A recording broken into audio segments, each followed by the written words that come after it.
Good morning बच्चों, मैं अभिषेक मिश्र, PGT chemistry, आज 12th क्लास के लिए अपना अगला वीडियो लेकर।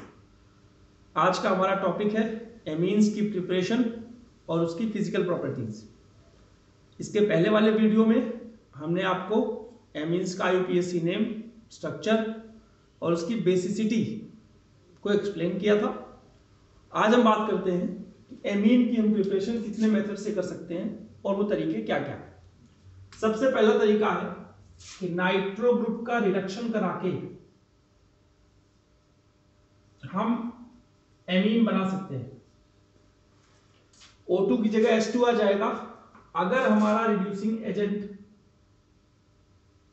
Fe प्लस HCl हो, या फिर Sn प्लस HCl हो, या फिर H2PD हो, या निकल भी हो सकता है। अब आप ये समझिएगा, Fe plus Fe plus HCl is preferred.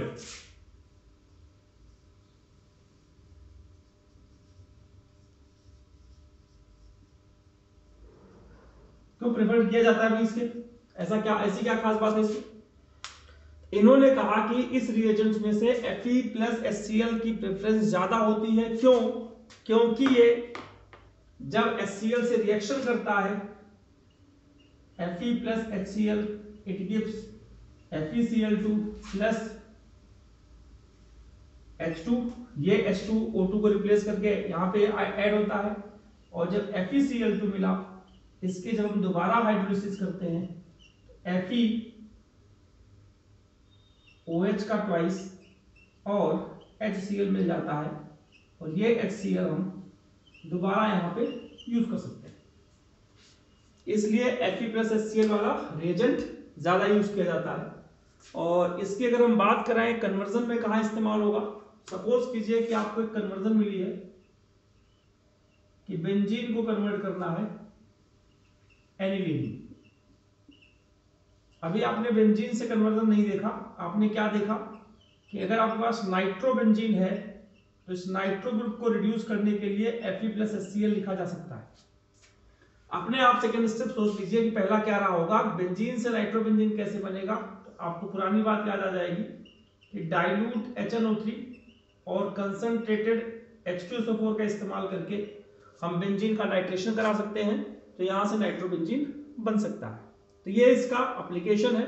R की जगह हम कुछ भी लिख सकते हैं, CH3 लिख सकते हैं, C2H5 लिख सकते हैं, बेंजीन भी लिख सकते हैं। हमने यहाँ बेंजीन को करके दिखाया हुआ है कि नाइट्रो बेंजीन से एनिलीन कैसे बनेगा। तो जो नेक्स्ट प्रिपरेशन है, नाम है अमोनोलाइसिस। अमोनोलाइसिस एल्काइल हैलाइड की करते हैं, और इसकी एक लिमिटेशन आपको निकल के आएगी, अभी थोड़ी देर में पता लग जाएगा। हमारे पास ये RX है, इसकी रिएक्शन हम NH3 से कराते हैं, बनता है RNH2, 1 डिग्री बना यहाँ पे। फिर इसकी रिएक्शन हम RX से कराते हैं, HCl निकल जाएगा यहाँ पे, R2NH यानी 2 डिग्री बना एमीन। और फिर से अगर RX से रिएक्शन कराते हैं -HX निकाल के, R3N यानी 3 डिग्री एमीन बनता है। और लास्ट में जब हम फिर से HX से रिएक्शन कराते हैं तो यहाँ निकलने के लायक कुछ नहीं है, R4N plus X minus. Quaternary ammonium salt बोलते हैं इसको, क्वाटरनरी अमोनियम सॉल्ट बनता है। अब इसकी मैं कंडीशन बता दूं आपको, लिमिटेशन क्या थी कि this reaction is used to prepare mixture of amines, यानी 1 डिग्री 2 डिग्री 3 डिग्री का मिक्सचर बनेगा। इन केस ऑफ कन्वर्जन हमें 1 डिग्री चाहिए होगा तो 1 डिग्री बना लेंगे, 2 डिग्री चाहिए होगा तो 2 डिग्री बना लेंगे, 3 डिग्री चाहिए होगा तो 3 डिग्री बना लेंगे। बट प्रैक्टिकली जब हम फाइंड आउट करेंगे तो मिक्सचर बनेगा हमेशा प्योर 1 डिग्री या 2 डिग्री या 3 डिग्री अमीन नहीं बना सकते। आप इस चीज को, इस रिएक्शन को पुराने रिएक्शन से जरा ऐड करना कि आपने कभी पढ़ा था NH3 प्लस HCl तो NH4Cl। तो आपका ये इस H को हमने R कर दिया, तो RCl जब हो गया तो यहाँ पे RNH क्या बनेगा, देखो ये NH4 प्लस होता है और Cl माइनस होता है। इस चीज को आप समझिएगा मैं क्या कह रहा हूं। तो मैं इस रिएक्शन को आपको दिखाता हूं कि क्या हुआ होगा इसमें। यहां पे हुआ होगा RX plus NH3 is equal to NH3 R plus X, ये X माइनस, अब इसमें से HX निकल गया होगा, हीट करने पर HX निकला होगा, तो आपका जो प्रोडक्ट बना होगा R(1 डिग्री Amine। इसी तरह से हर स्टेप में एक क्वाटरनरी अमोनियम सॉल्ट बनता है, फिर हीट करने पर HX निकालते हैं। हम डिजायरेबल प्रोडक्ट जो हमें फाइंड आउट करना हो 1 degree amine, 2 degree amine, 3 degree amine बना सकते हैं। इंपॉर्टेंस यही है इस टॉपिक का कि लिमिटेशन इसकी एक है कि प्योर 1 डिग्री या प्योर 2 डिग्री या फिर pure 3 degree amine can not be prepared by this method, इसमें हमेशा मिक्सचर बनता है। नेक्स्ट टॉपिक की बात करते हैं, जो नेक्स्ट रिएक्शन हमारी है। अच्छा, इस रिएक्शन से रिलेटेड क्या कन्वर्जन हो सकता है? इससे रिलेटेड कन्वर्जन देखिए, उन्होंने कहा आप नाइट्रोबेंजीन ले लीजिए, चलिए इससे हमें ये बना के दिखाइए, NCH3 NN डाइमिथाइल एनिलीन बना के दिखाइए। तो नाइट्रोबेंजीन से एनिलीन तो अभी हमने सीखा, NH2, और इससे 2 बार CH3 आना है, तो अमोनोलिसिस कराइए 2 मॉलिक्यूल्स ऑफ CH3, Cl लगा दीजिए, Br लगा दीजिए और हीट करके -2HCl निकाल दीजिए। तो दोनों ये प्रोसेस अमोनोलिसिस का है, इसमें 2 CH3 नाइट्रोजन पर आ जाते हैं और HCl निकल जाते हैं और आपका 3 डिग्री अमीन बन जाता है। ये अमोनोलिसिस का एग्जांपल था कन्वर्जन का। तो हर रिएक्शन का कन्वर्जन में अपना एक रोल है, वही आपको समझना है कि किस रिएजेंट का इस्तेमाल हम कहां कर सकते हैं। जो 3rd नंबर की प्रिपरेशन है उसमें क्या बताया गया कि चाहे आपके पास पेन की प्रॉब्लम है, चाहे आपके पास ट्रिपल बॉन्ड Cl हो, चाहे आपके पास अमाइड हो, इन दोनों को अगर हम रिड्यूस कराएं, रिड्यूस के लिए LiAlH4 ले सकते हैं, Ni(H2) ले सकते हैं, और यही दोनों रिएजेंट यहां भी इस्तेमाल कर सकते हैं, तो जो हमारा प्रोडक्ट बनेगा 1 डिग्री अमीन बन सकता है दोनों के केस में। अब आप ध्यान रखिएगा, यहां पर देखिए एक कार्बन में भूल गया, यहां भी एक कार्बन भूल ले, यहां पे RCH2NH2 आएगा, यहां पे भी आएगा CH2NH2, ये 1 डिग्री अमीन है, यानी साइनाइड नाइट्राइल, साइनाइड को नाइट्राइल भी कहते हैं, और अमाइड का रिडक्शन करके भी हम एमीन बना सकते हैं। साइनाइड लाकर तो हम कार्बन भी बढ़ा सकते हैं। मैं इसकी एक एप्लीकेशन आपको दिखाता हूं कन्वर्जन में, कि कन्वर्जन में इसका कहां रोल है। सपोज करिए कि आपको दिया है CH3Cl, फिर ये कह रहा है कि आप बनाइए CH3CH2NH2, देखिए एक कार्बन बढ़ गया, तो आप सिंपली क्या करेंगे, KCl की रिएक्शन कराइए, जो कि फर्स्ट चैप्टर से पढ़ते आ रहे हैं आप। CH3Cl हो गया, और Cl हो गया तो ट्रिपल बॉन्ड का रिडक्शन कराने के लिए NiH2 लगा दीजिए, कार्बन भी बढ़ गया, एमीन बन गया आपका। तो ये आप समझ सकते हैं कि हम इसको कैसे इस्तेमाल करेंगे, किस जगह इस्तेमाल करेंगे, ये आपके इंटेलिजेंस पर डिपेंड करता है। नेक्स्ट अगर हम बात करें, ये हमारी 4 प्रिपरेशन हो गई, 5वीं प्रिपरेशन हमारी है Gabriel phthalimide reaction. Gabriel phthalimide reaction, तो आपको बता दें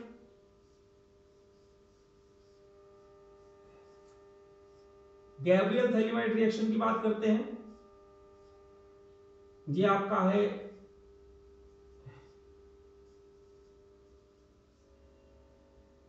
गैब्रियल थैलिमाइड, कंपाउंड का नाम है। ये बना कैसे, कार्बोक्सिलिक एसिड में जब हम अमोनिया से रिएक्शन करते हैं, मैं उस चीज को मैं डिस्कशन कर देता हूं कि कार्बोक्सिलिक एसिड की रिएक्शन, ये शायद हमने उसमें बताई हो अमोनिया के प्रोसेस में, अमोनिया से रिएक्शन करते हैं तो हीट करने पर -H2O निकलता है, इस प्रोडक्ट को हम अमाइड कहते हैं। क्या कहते हैं, जब भी कार्बोक्सिलिक एसिड अमोनिया से रिएक्शन करेगा तो अमाइड निकलेगा, देख लो इसका H और इसका OH निकल जाएगा, अमाइड बनेगा। इसी तरह अगर हमारे पास यहां पर बेंजोइक एसिड हो, सेम प्रोडक्ट हम यहां पे कर दें, तो जो हमारा ये बनेगा, रिएजेंट यूज करेंगे सेम बेंजामाइड, क्या नाम है, बेंजामाइड। यहीं पर अगर एक और C डबल OH हो तो सेम रिएजेंट का इस्तेमाल करने पर इसे बोलते हैं गैब्रियल थैलामाइड, समझिएगा, THTHALAMID, थैलामाइड, एल के बाद ए लगा है। और अगर इसी में से हमने हीट करके एक NH3 निकाल लिया तो जो आपका प्रोडक्ट बना CONH, इसे इमाइड कहते हैं, गैब्रियल थैलीमाइड। तो यही मैंने यहाँ पे बनाया है, ये थैलीमाइड हमने कार्बोक्सिलिक एसिड के एक रिएक्शन से समझा है कि थैलीमाइड का स्ट्रक्चर है। इसकी रिएक्शन अगर हम KOH से कराएं, इसको हटा देता हूं, इसकी रिएक्शन अगर हम KOH से कराएं, प्लीज ध्यान से देखिएगा, तो इसका K इस N के साथ जुड़ता है और H2O निकल जाता है। आप रिएक्शन देखकर डरिए मत, ये देखिए कि रिएजेंट अपना काम कहां कर रहा है, ज्यादा जरूरी ये है N और K पर प्लस N पे माइनस। इसी रिएजेंट, इसी कंपाउंड की रिएक्शन जो प्रोडक्ट बना उसकी रिएक्शन आप RX से करा दीजिए। किससे करा दीजिए? RX से। तो ये R इस K की जगह आएगा और KX निकल जाएगा, यहाँ पर KX निकल जाएगा। तो ये जो प्रोडक्ट बना उसको ध्यान से देखिए जरा आप, NR। और इन्होंने कहा कि जब इसकी हम हाइड्रोलिसिस करते हैं तो क्या बनता है वो देखिए, COONA और प्लस RNH2, यहां पर NaOH ले लेते हैं हाइड्रोलिसिस के लिए। तो यहां पर COONA यहां पर आता है, एसिडिक बेसिक मीडियम में हाइड्रोलिसिस हो रही है और 1 डिग्री एमीन यहां पर बनता है। मोस्ट इंपॉर्टेंट बात समझिए कि इस प्रोडक्ट का हाइड्रोलिसिस किया तो sodium salt of carboxylic acid बना, बाई सोडियम सॉल्ट, और यहां पर 1 डिग्री एमीन बना। अब R की जगह अगर CH3 है तो यहां पर CH3NH2 बनेगा, यहां C2H5 है तो यहां C2H5NH2 बनेगा। इस R पर डिपेंड करेगा कि ये अमीन क्या होगा, बाकी हमें भयानक से स्ट्रक्चर से कोई लेना देना नहीं है, वो एज इट इज रिप्लेस हो जाएगा। तो अब आप समझिए इसकी क्या क्या इंपॉर्टेंट बात है इसमें। इन्होंने पहला ये कहा कि केवल 1 डिग्री एमीन बन सकता है इससे। क्यों भाई? रीजनिंग का क्वेश्चन ध्यान से समझिए। Only 1 degree amine can be prepared by Gabriel phthalimide reaction. क्यों? क्योंकि यहां पर एक ही वैलेंसी इसकी खाली है, K की वैलेंसी 1 होती है, एक ही R यहां पर अटैक कर सकता है, क्योंकि एक R एक K को रिप्लेस कर देगा। 2 R अगर होंगे तो K है ही नहीं रिप्लेस करने के लिए, अगर 2 K होते तो 2 R यूज करते। तो only 1 molecules of alkyl halide undergoes nucleophilic substitution reaction with the anion. इसको हटा दो तो ये एनायन हो गया, with the anion formed by phthalimide. फिर से, because only 1 molecule of alkyl halide undergoes nucleophilic substitution reaction with the anion formed by thalidomide. That is why only 1 degree amine can be prepared by this method. अब एक और condition है कि चलो भाई 1 degree amine बना सकते हैं, हमको ये बना के दिखाओ। आया ये भी एक दूसरा लिमिटेशन कि aniline can not be prepared by this method. क्यों? क्यों अगर एनिलीन बनाना है तो यहां पे क्या होना चाहिए? क्लोरोबेंजीन होना चाहिए। और आपको अच्छी तरह पता है कि यहाँ पार्शियल डबल बॉन्ड कनेक्टर होगा, डिफिकल्ट टू ब्रेक होगा। तो आपको क्या लिखना है कि एनिलीन ब्रैकेट में aromatic amine can not be prepared by this method. Why? Because aryl halide does not undergo nucleophilic substitution reaction with the anion formed by thalidomide, as there is partial double bond character due to resonance which is difficult to break. तो ये दो reasoning के most important question है आपके इस topic से, जिसका नाम था गैब्रियल थैलीमाइड रिएक्शन। नोट्स आप अपने आप बनाएंगे तब आपको बात और अच्छे से समझ में आएगी। और इसकी जो लास्ट प्रिपरेशन है नंबर 6 या नंबर 7 जो भी है, इसका नाम है Hofmann bromamide degradation. Most important carbon को कम करने के लिए, इसका ध्यान रखिएगा, कार्बन को कम करने के लिए मोस्ट इंपॉर्टेंट वो है। अब हम डिस्कशन करते हैं कि इस रिएक्शन में होता क्या है। अमाइड का डायरेक्ट कन्वर्जन होता है एमीन में, हैविंग 1 कार्बन लेस। इस अमाइड में जितने कार्बन है उस एमीन में उतने कार्बन नहीं है। आईआईटी का इंपॉर्टेंट क्वेश्चन था कि रिएजेंट क्या होता है ब्रोमामाइड डिग्रेडेशन का, तो बोलते हैं NaOH और Br2। एग्जैक्टली क्या पूछा गया था कि NaOH के कितने मोल यूज होते हैं, तो देख लीजिए कितने होते हैं, K भी यूज कर सकते हैं और इसकी जगह पर NaOBr भी यूज कर सकते हैं, ये भी आप समझिएगा। तो इसमें बनता क्या, ये बना, फिर बना 2NaBr, Na2CO3, 2H2O, H2O देख लीजिएगा, 2H2 है कि 3H2O है, जो भी है वो आपको समझ में आ जाना चाहिए। 2H2 तो यहाँ ही है, 2H यहाँ 4H है, 2H2 बनेगा। हाँ जी, तो यहाँ पर the process of conversion of amide into amine having one carbon less in presence of NaOH and Br2 is called Hopman bromamide degradation या सिंपली हाफमैन रिएक्शन।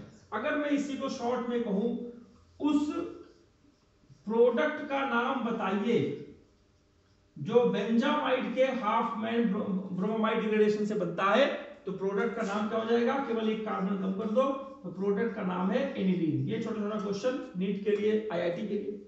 या फिर उस रिएक्टेंट का नाम बताइए जिससे हम प्रोपेनामीन बना सकते हैं बाई हाफमैन ब्रोमामाइड डिग्रेडेशन, तो प्रोडक्ट का नाम क्या हो जाएगा, इसमें एक कार्बन बढ़ा के अमाइड बना दीजिए, ब्यूटेनामाइड। देख लीजिए ध्यान से, CH3 CH2 CH2 CO NH2। Butanamide का जब हम हाफमैन ब्रोमाइड डिग्रेडेशन करेंगे तो जो अमीन बनेगा उसमें एक कार्बन कम होगा, इसलिए अमीन का नाम होगा प्रोपेनामीन। तो इस तरह की बातें हम समझ सकते हैं। यहां पर हमारा एमीन का प्रिपरेशन कंप्लीट होता है और केमिकल प्रॉपर्टीज के लिए हम एक क्लास लेंगे आपकी। आज थोड़ा सा और कुछ बात करना चाहते हैं। सॉल्युबिलिटी और बॉइलिंग पॉइंट की अगर हम बात करें, दोनों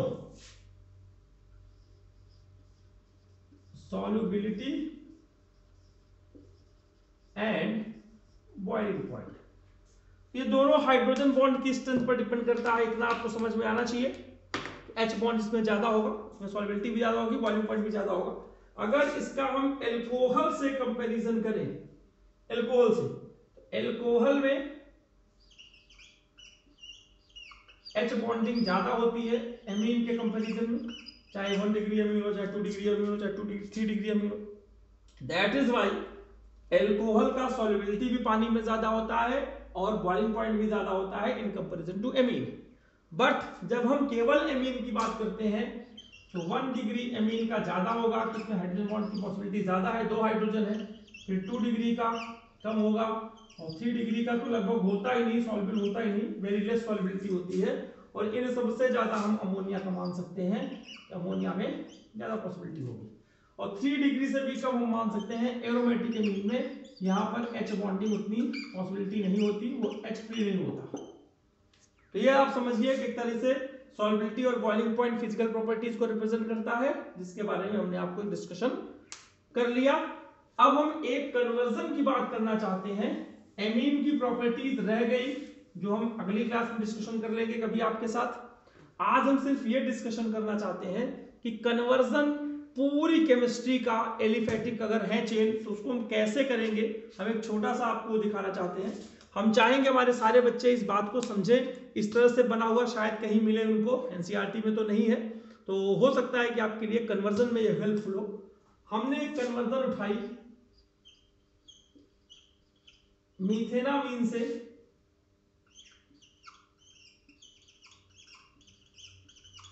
इथेनॉल। इस कन्वर्जन को बताने के पहले मैं आपको एक बात बता दूं कि जब हम किसी एमीन की रिएक्शन HNO2 से करते हैं 0 से 5 डिग्री सेल्सियस में, तो ये एल्कोहल में कन्वर्ट हो जाता है। ये आपके काम की चीज है। अगर यहां एरोमेटिक रिंग होता तो आप समझिए BDC बनता, बेंजीन डाइजीनियम क्लोराइड, जो फर्स्ट लेसन में बना था। हम डिस्कशन करेंगे प्रॉपर्टीज में, लेकिन यहां पर इसकी जरूरत पड़ेगी, ये समझिए। यहां पर हमें कार्बन बढ़ाना है।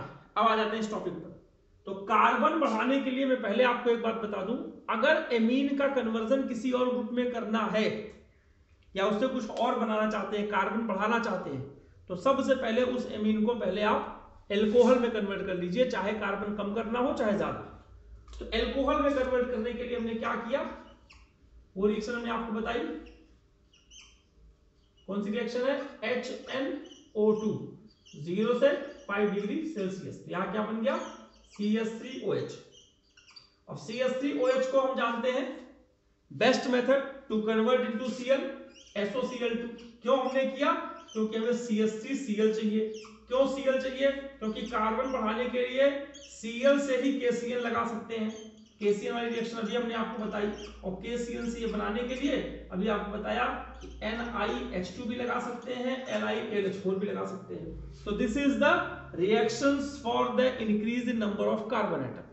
अब क्या पॉसिबिलिटी होगी डिक्रीज करने की, अब हमें उसे डिक्रीज भी करना है, तो उसको देख लीजिए क्या करते हैं हम। तो हमने पहले एमीन को सोचा कि कौन सा एमाइड होगा, तो अमाइड का आंसर आया CH3CONH2। ये वाला अगर अमाइड हो और हम 4NaOH और Br2 की रिएक्शन करा दें, हाफ मैन ब्रोमाइड रिएक्शन की, तो इसमें कन्वर्ट हो जाएगा। अब इस अमाइड का डायरेक्ट रिलेशन इसी के कार्बोक्सिलिक एसिड से है, CH3COOH। ये आपको समझ में आना चाहिए। अब जब ये बन गया, मैंने आपको कहा एमीन को पहले तो आप कन्वर्ट कर लीजिए किसमें, अल्कोहल में, तो CH3CH2OH कैसे हुआ, ये HNO2 0 to 5 डिग्री सेल्सियस, जो कि यहाँ पर मैंने रिएक्शन लिखी हुई है। और ये आपका सीलमपुर है, ये आपका शहादरा है, शहादरा से सीलमपुर जाने का रास्ता हम आपको बता चुके हैं, KMnO4 या फिर K2Cr2O7, कोई भी स्ट्रॉन्ग ऑक्सीडाइजिंग एजेंट। अब इसको देख लीजिए, इससे यहां तक बनाने के लिए थोड़ी देर पहले मैंने कहा था कि अमोनिया डाल के हीट कर दीजिए, H2O निकल जाएगा, तो कार्बोक्सिलिक एसिड से अमोनिया की रिएक्शन होगी तो अमाइड बनेगा। थोड़ी देर पहले बताया था प्रिपरेशन। हाँ जी, तो ये हो गई हमारी एक साइक्लिक चेन। अब कोई कहे मीथेनॉल से इथेनॉल बना दो, देखो बन गया।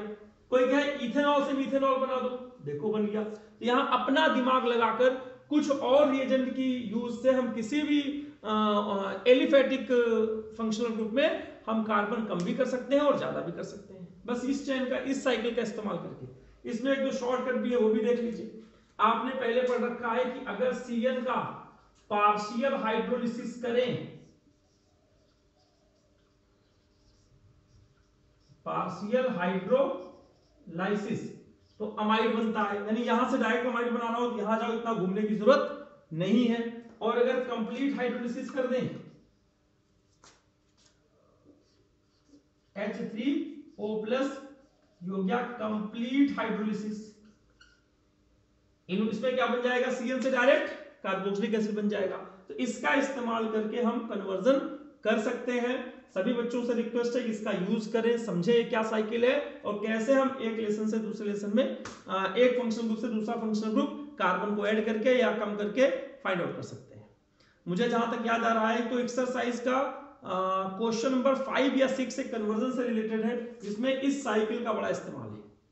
तो आप लोग उस कन्वर्जन को करिए, और अगली क्लास में हम इसकी केमिकल प्रॉपर्टीज की बात करेंगे, जहां पर फंक्शनल ग्रुप कैसे हम डिस्टिंग्विश करते हैं 1 डिग्री में, 2 डिग्री में, 3 डिग्री अमीन में, उसका डिस्टिंग्विश कैसे करेंगे। या फिर अमीन की जो रिएक्शन है HNO2 से होगी तो एलिफेटिक से होगी तो क्या होगा, एरोमेटिक से होगी तो क्या होगा। इस तरह से एसिटाइलेशन की एक रिएक्शन है। इन सब रिएक्शन को हम डिस्कशन करके अगली क्लास में हम कोशिश करेंगे कि इस चैप्टर को कंप्लीट कर दें। फिर से बता दूं, डाइजोनियम सॉल्ट की प्रॉपर्टीज इस चैप्टर से डिलीट हो गई है। अपने नॉलेज के लिए आप पढ़ सकते हैं, लेकिन बोर्ड के एग्जाम में फिलहाल नहीं आएगा। और लास्ट में बस यही कहना है फिर से अपने आप को कि आप कोरोना से सुरक्षित रखें अपने आप को, कोविड-19 का इन्फेक्शन से बचे रहें, और मास्क का उपयोग करें, सोशल डिस्टेंसिंग का पालन करें, और बाहर न जाना हो तो न जाएं, ज़्यादा ज़रूरत ना हो तो, और फ्रिक्वेंटली हैंड सैनिटाइज करते रहें ताकि आप सुरक्षित रह सकें। बस आज की क्लास में इतना ही, धन्यवाद।